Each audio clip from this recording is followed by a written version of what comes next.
Yo guys, welcome to the video. Today we're going to be going over top 5 rookie landing spots for both quarterbacks and running backs, and hopefully in a part upcoming I'll do wide receivers and tight ends. Here's why my nose looks weird, my face looks more red. I went to Hangtown, which is a dirt bike race, and ended up getting absolutely fried there, so my bad for looking funky, but yeah, let's get into it. So I made my face cam super small, but it was just to see the whole graphic I spent some time on.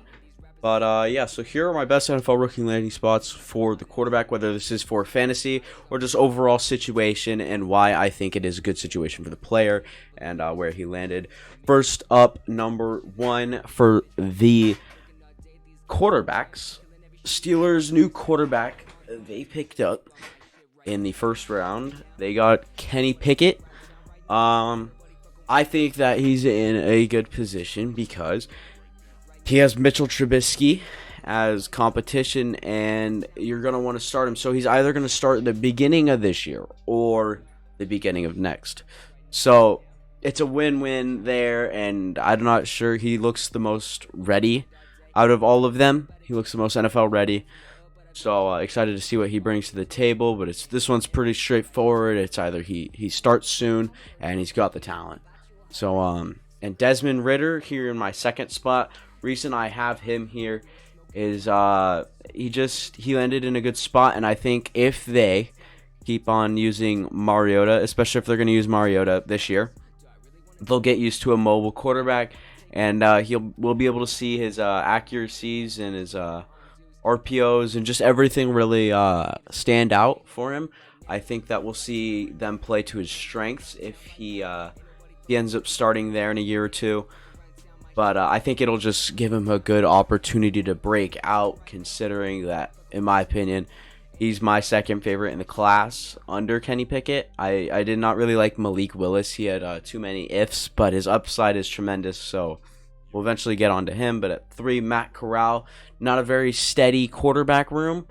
Sam Darnold there right now, and even this training camp, as it's going on as I film this, Matt Corral has a shot at the starting position for first year. If Sam Darnold comes in and looks tragic, then we could see Matt Corral starting for the foreseeable future. But right now, that's not the case. I think Sam Darnold will start for the beginning of the year, and maybe next year they'll get out of Sam Darnold. Even if Sam Darnold plays well, I think they'll get out of Sam Darnold's contract and move him and end up starting Matt Corral. I know he was taken a bit later, I believe in the 3rd round.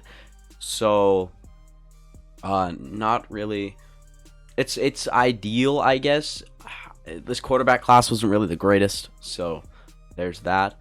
But Malik Willis is next up here at 4. I don't think Titans is great, and I'm not saying that because I agree with Ryan Tannehill. It's not his job to mentor him. It's Tannehill's job to make sure that he's covering what Tannehill needs to do.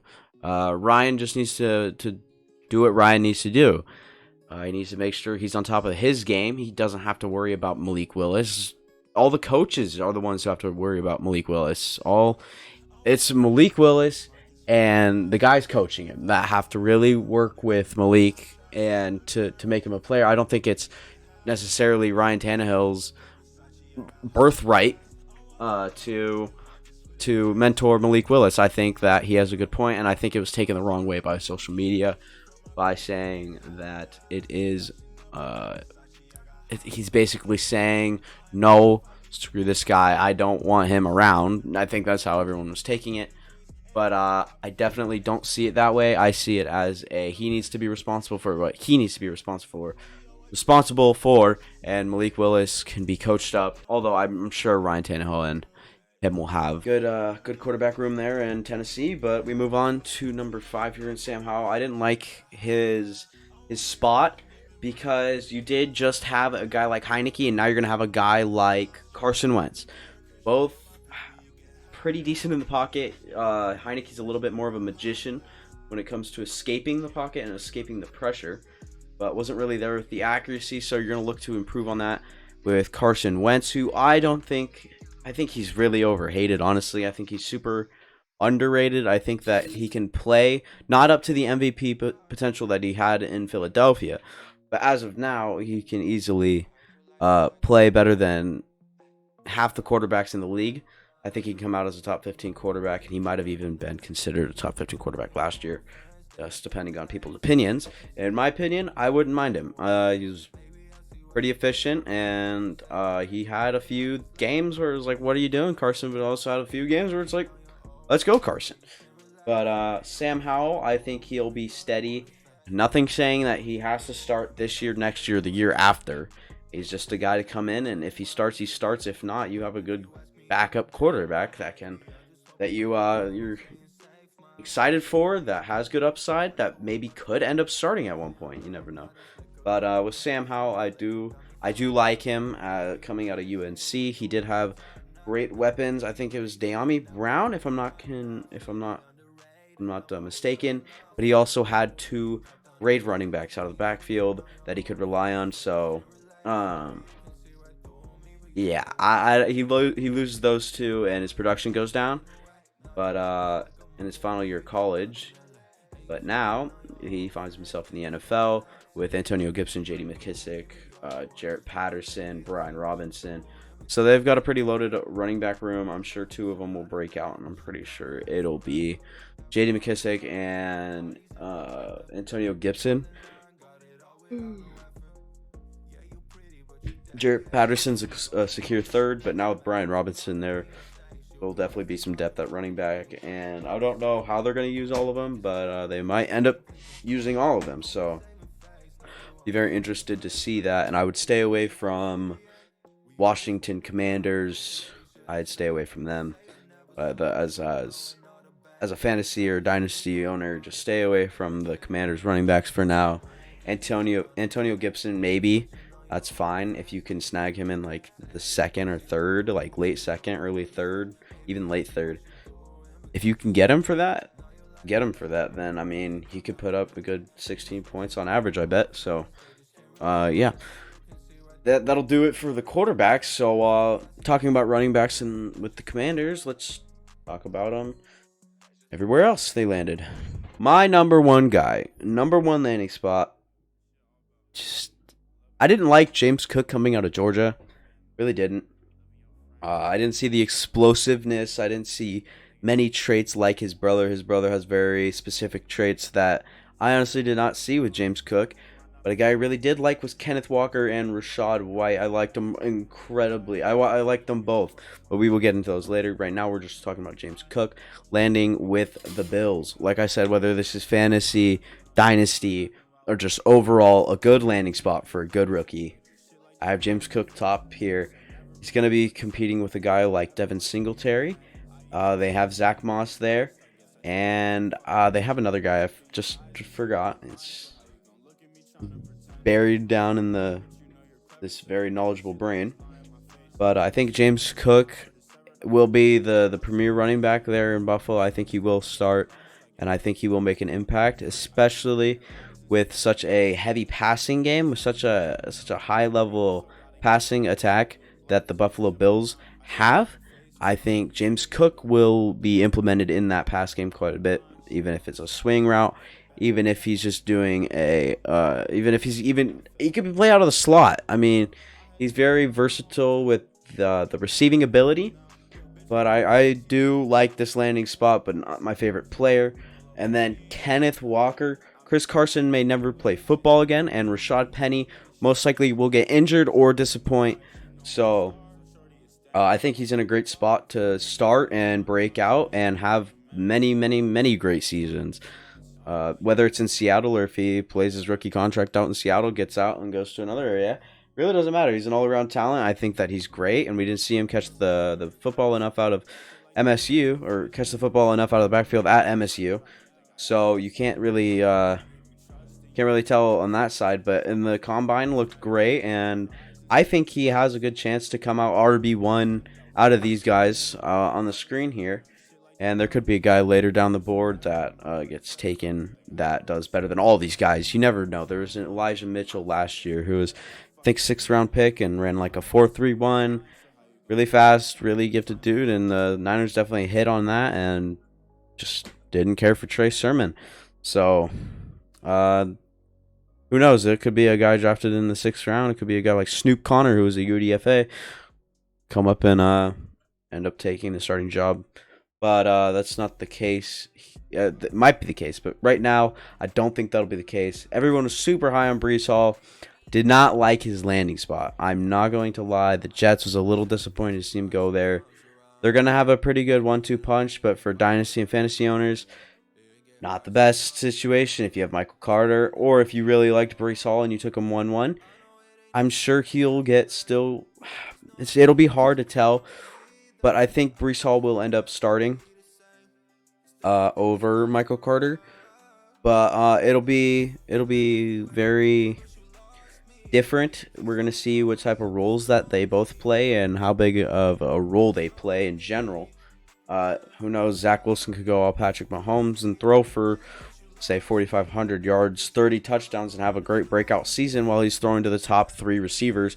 You have Elijah Moore, Corey Davis, and they just got, was it Drake London? No, Drake London went to Garrett Wilson. They did get Garrett Wilson. It's been a while since the draft, so still gotta remember where all these guys went. So Garrett Wilson, Corey Davis, and Elijah Moore.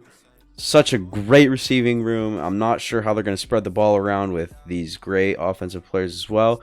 You do improve a little bit on the offensive line over the break. They get Laken Tomlinson from the 49ers. And so you really are looking for a good season, maybe 10, 15 points fantasy-wise on average for Breece Hall if he plays the role that everyone thinks he's going to play. But if not, Michael Carter will be the guy who puts up more fantasy points. I think it'll be either or. I was able to snag Michael Carter in all of my leagues in like the 6th or 7th round. It was crazy. So I did 3 dynasty startups this past offseason, and if I do wide receivers, Alec Pierce would be on top. Spoiler: if I end up coming out with that video, Alec Pierce is definitely at the top. I could talk about that guy all day long. But moving on to number 4 in the running backs here, you got Rashad White out of Arizona State University. One of the Sun Devils. I don't know. I really, really, really liked him. He had a good nose for the red zone. He's really good balance, really good feet. Let's see what else I liked about him. I have written down right here that Rashad White is a good talent and is taken at a good spot, and I think he's in a good situation with the Buccaneers, only being behind playoff Lenny, who could have an injury or who could just play a 50-50 role, but he's told to be playing. He'll be in a competition with Giovanni Bernard and Keyshawn Vaughn, I think it was. So Rashad White, he's in a more tough because he was such a late round pick, so the draft capital isn't there for him, so he's not real high up on the list just for that reason. But I think if he plays up to a running back 2 standard and takes over and wins the competition over Gio and Vaughn, I think he'll have a great opportunity in Tampa. I keep doing that in Tampa, and I think he will have a good career, I guess. Damian Pierce, he's only here. I didn't really like him. Much more of a bruiser back. Looked really slow. He didn't really have the acceleration. But other than that, he looked pretty solid. I think that he got picked around the right area. And so you're getting, I'd say, pretty steady value for your pick. It's no really boom or bust potential. It's kind of like a starting running back or a second or first string running back, depending on what system you're trying to run or on what works on the defense you're going against. It could be up in the air between, I don't even know who else is in Texas right now or who is in Houston right now. But Damien Pierce, I have him here because he'll automatically be the 1 or 2 running back and the option there. So I think he has a good chance to put up some production, but maybe for only 1 or 2 years. So if you draft him, like I said, it's not really a boom or bust, but it's also like a steady 12 points or so. And if he has good touchdown upside and he starts getting, let's say, 10 touchdowns in the 17 games that he plays, I'd say that's a pretty good bang for your buck if you get him later down the board.